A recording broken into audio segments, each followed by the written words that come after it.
আমরা আগে সেই দাসত্বই করতাম, এখনো সেই দাসত্বই করতেছি। আগেও খুন খারাপি হইতো, এখনো হয়। আগেও চাঁদাবাজি হইতো, এখন আরো মূর্খরা চাঁদাবাজি করতেছে। আগেও ভূমি দখল করতো, আগে অনার্স মাস্টার্স পাস করারা ভূমি দখল করতো, এখন 8-9 পাস করারা ভূমি দখল করতেছে।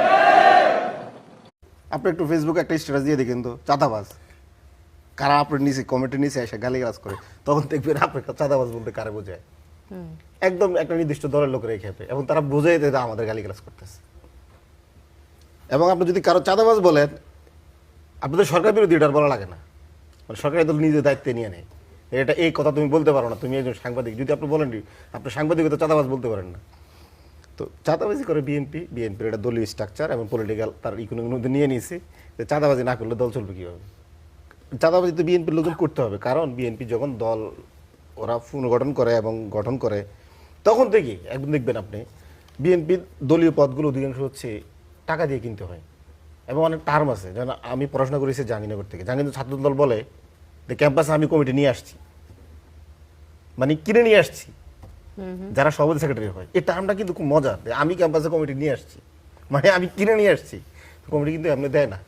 এখন যদি টপটায় যদি কমিটি টাকা ছাড়া না দেয়, ওই তো নিচের লেভেলের লোকজন চাঁদাবাজি করবে, না করে সেটা কমিটি কীভাবে কিনবে আগামী কমিটি, বা কমিটি টাকা উঠাবে কীভাবে।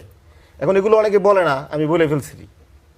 এখন যারা টাকা দিয়ে কিনে তারাও বলে না, যখন কমিটি না পায় তখন আবার বলে টাকা লাগলে টাকা নেই, তারপর কমিটি ভেঙে দেয়।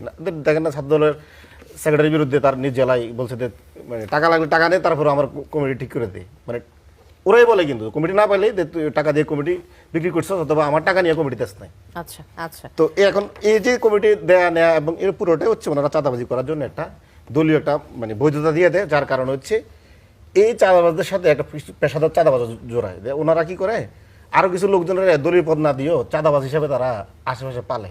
যেমন কারণ বাজারের মতো লোকজন, কারণ বাজার দেখবেন যে সবার দলীয় পদ আছে এরকম না, টপ টায়ারের দলীয় পদ আছে, আর সমস্ত চাঁদাবাজ তার হচ্ছে মানে তার অধীনে থাকে।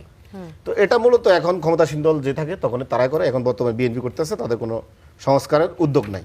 এবং তারা ওই যে বললাম না, আপনারা যদি কিছুই এখন বলেন বলবে যে আপনারা আমরা জুলাই বিক্রি করে ফেলছি।